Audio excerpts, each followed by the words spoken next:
নমস্কার বন্ধুরা, আমাদের বাসন্তী পুজোর প্যান্ডেল কিন্তু আস্তে আস্তে সেজে উঠছে। আর আমি এখন দাঁড়িয়ে আছি আমাদের ঠিক প্যান্ডেলের সামনে। প্যান্ডেলের কাপড় লাগানো হচ্ছে, আর কিছুক্ষণ পরেই আমরা মাকে বরণ করে নিয়ে আসবো প্যান্ডেলে। তো এখন আমি একটু আমাদের প্যান্ডেলের চারিদিকটা একটু আপনাদেরকে দেখাবো, যে প্যান্ডেলের কি কাজ হচ্ছে, ভিতরে কি কাজ চলছে সেগুলো দেখাবো। তারপরে মাঠের মধ্যে যে মেলা বসছে, মেলার দোকান পাশারগুলো আস্তে আস্তে সেগুলো তৈরি হচ্ছে, সেগুলো দেখাবো। সঙ্গে থাকুন, আজকে যে ব্লগটা হবে, তো এখান থেকে আমরা যাব ঠাকুর আনতে, সেই থেকে ঠাকুর নিয়ে আসা অবধি আপনাদেরকে এই ব্লগটার মাধ্যমে দেখাবো। সঙ্গে থাকুন। আর এ হলো আমাদের প্যান্ডেলের কাপড় লাগানো মোটামুটি সামনের দিকে চলছে, আর প্যান্ডেলের কালারটাই এরকম হবে। আর এটার মধ্যে হবে সম্পূর্ণ লাইটিংয়ের কাজ। তো এখনও প্যান্ডেলের কাজ অনেক বাকি। এবার যাই দেখি ভিতরে, আস্তে আস্তে প্যান্ডেলের লোক এখানে কাজ করছে। একটু ভিতরের দিকে যাব, গিয়ে আপনাদেরকে দেখাবো। এটা হলো প্যান্ডেলের মেইন এন্ট্রান্স, এখান দিয়ে ঢুকবো। ভিতরে কাজ চলছে।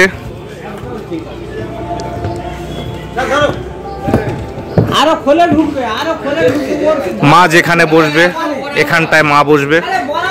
এ হলো মায়ের মঞ্চ, এটা হলো ভিতরটা। তবে এখন কাজ চলছে, এখনো অনেক কাজ বাকি আছে। আর এ হলো আমাদের এবছরের ঝাড়বাতিটাও অনেকটা বড়।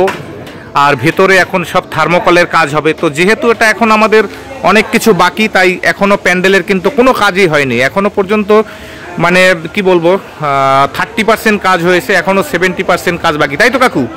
এখন আমাদের প্যান্ডেলের। আর এ হলো আমাদের এবছরের পুজো কমিটির সভাপতি শ্রীপতি হালদার মহাশয়। উনি ফুল দায়িত্ব নিয়ে পূজাটা করে থাকেন। আর এ হলো আমাদের প্যান্ডেলের ভিতরটা।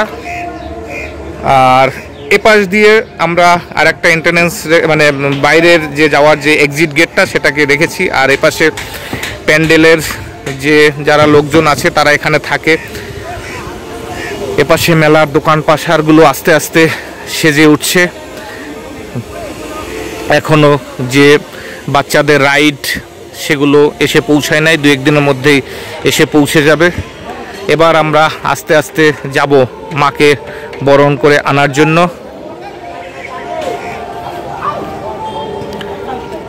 থার্মোকল উঠছে প্যান্ডেলের। সবাই এক এক করে মাঠের মধ্যে আসা শুরু করেছে, কারণ একটু পরেই আমরা ঠাকুর আনতে যাব আর কি। ওপাশে আমাদের মেইন মঞ্চটা, যেখানে আমাদের সাংস্কৃতিক মঞ্চ হবে, সেটা হলো ওই ক্লাবের যে মেইন যে আমাদের মঞ্চটা রয়েছে ওখানেই। আর এটা হলো আমাদের মাঠ, এই মাঠেই মেলাটা বসবে। আর ওই পাশে হলো আমাদের শিব মন্দিরের ওখানেই এবছর যে ড্রাগন, তারপরে বাচ্চাদের যে কিছু রাইড, তারপরে যে ডিস্কো, যে নাগরদোলনা, সেগুলো সব ওপাশে থাকছে। মিষ্টির দোকান দেখছি অলরেডি খুলে গেছে, আইসক্রিম, ভেলপুরি, সব দোকানগুলো আস্তে আস্তে সাজাচ্ছে।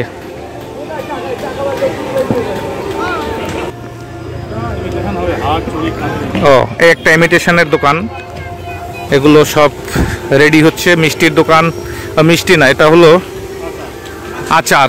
একটা সুন্দর আচারের দোকানও অলরেডি খুলে গেছে। এটা হলো কি, শিউরি বঙ্গ আচার। তো এখানে সমস্ত ধরনের আচার আছে দেখছি। আজকেই দোকানটা সবেমাত্র খুললো। আর যেসব দোকানগুলো, সেগুলো আস্তে আস্তে, এখনো প্রচুর দোকান আসবে, প্রচুর দোকান। এপাশের দোকানগুলো সাজানো শুরু হয়েছে। আর এই যে মাঠ, পুরো মাঠ কিন্তু পুরো মেলার দোকান ভর্তি থাকবে।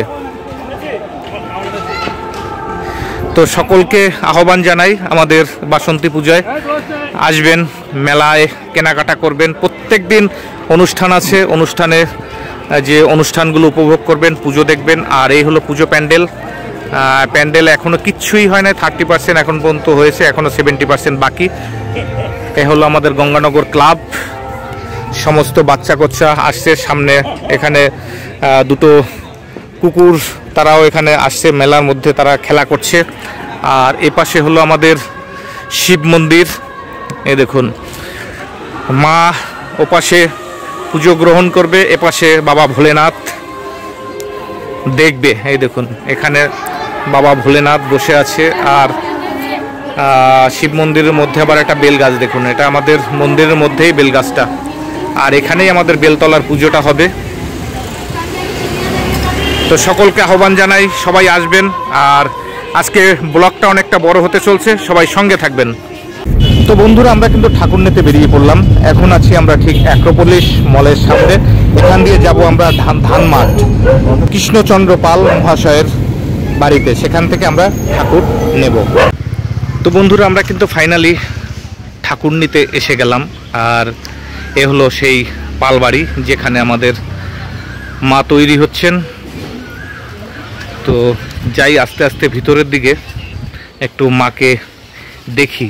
আমাদের মন্দিরে যে মা যাবে তাকে বরণ করার জন্য সমস্ত আমাদের পাড়া প্রতিবেশী তারা সবাই এসছেন। এক্ষুনি মাকে আমরা বরণ করে মন্দিরে নিয়ে যাব। আর এই হলো আমাদের মা, দেখুন এখানে সেজে গুজে বসে আছে।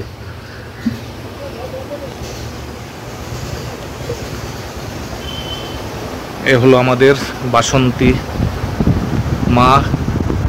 এই মাকেই আমাদের বরণ করে আমাদের মন্দিরে নিয়ে যাব। এ হলো আমাদের বাসন্তী মায়ের মেইন মুখ। তার ঠিক বাঁ পাশে রয়েছে লক্ষ্মী গণেশ, ডান দিকে রয়েছে সরস্বতী ও কার্তিক, আর এ হলো অসুর মহারাজ। আর তার সাথে মায়ের যে বাহন, অবশ্যই সিংহ। এই দেখুন কত সুন্দর।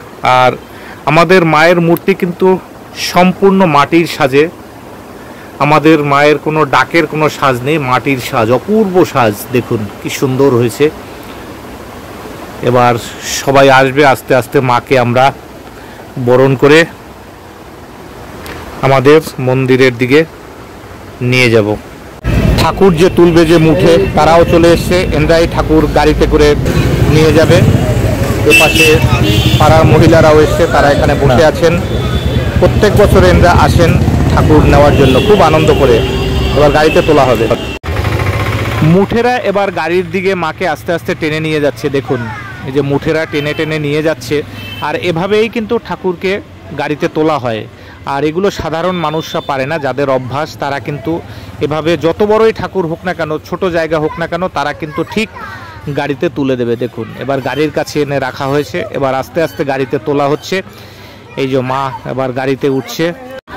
তো বন্ধুরা, এই ভিডিওটা আমি এখানেই শেষ করব। আবার পরবর্তীকালে দেখা হবে আমাদের মন্দিরে যাওয়ার পরে আবার নতুন করে নতুন ভিডিওতে। ততক্ষণ সবাই ভালো থাকবেন, সুস্থ থাকবেন। আর প্রতি বছরের ন্যায় আমাদের পুজোতে এসে যেরকম আনন্দ করেন, এবারও আপনারা এসে সেই একই রকমভাবে আনন্দ উপভোগ করবেন।